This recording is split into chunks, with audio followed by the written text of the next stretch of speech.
नमस्कार साथियों, आज का हमारा टॉपिक है सर्वनाम। सर्वनाम से संबंधित कुछ महत्वपूर्ण प्रश्न हैं जो हम हल करने वाले हैं। सबसे पहला प्रश्न है, वह सर्वनाम है।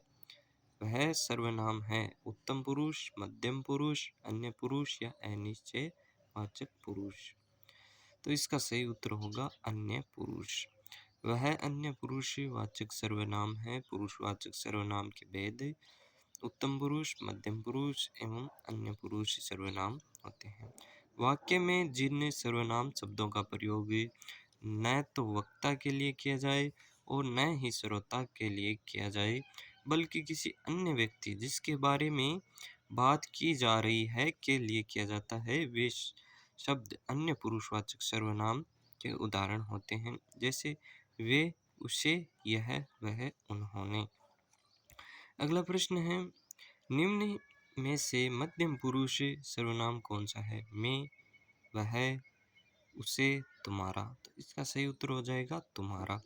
तुम्हारा मध्यम पुरुष वाचक सर्वनाम है। वाक्य में जिन सर्वनाम शब्दों का प्रयोग श्रोता, सुनने वाले के लिए किया जाता है, वे शब्द मध्यम पुरुषवाचक सर्वनाम कहलाते हैं। जैसे तू, तुम, आप, तुम्हारा। अगला प्रश्न है, निम्न में से निश्चयवाचक सर्वनाम है। यह, वह, उन्होंने, तुमने, उसे, हमें, तुम्हें, उन्हें।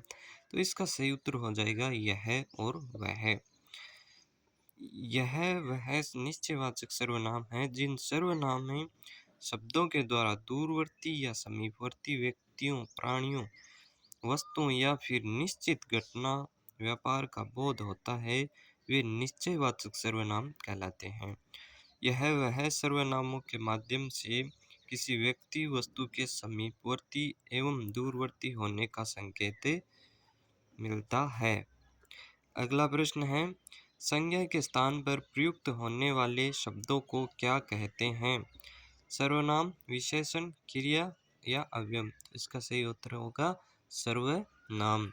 संज्ञा के स्थान पर प्रयुक्त होने वाले शब्दों को सर्वनाम कहते हैं।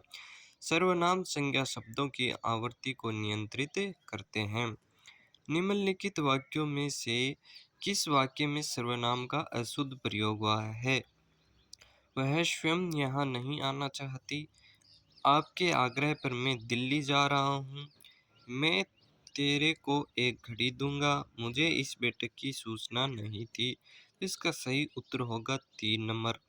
शुद्ध रूप होगा इसका, मैं तुझे एक घड़ी दूंगा, ना कि मैं तेरे को एक घड़ी दूंगा। अगला प्रश्न है हमारा, मुझे किस प्रकार का सर्वनाम है? मुझे है जो किस प्रकार का सर्वनाम है? उत्तम पुरुषवाचक, मध्यम पुरुषवाचक, अन्य पुरुषवाचक, उक्त में से कोई नहीं।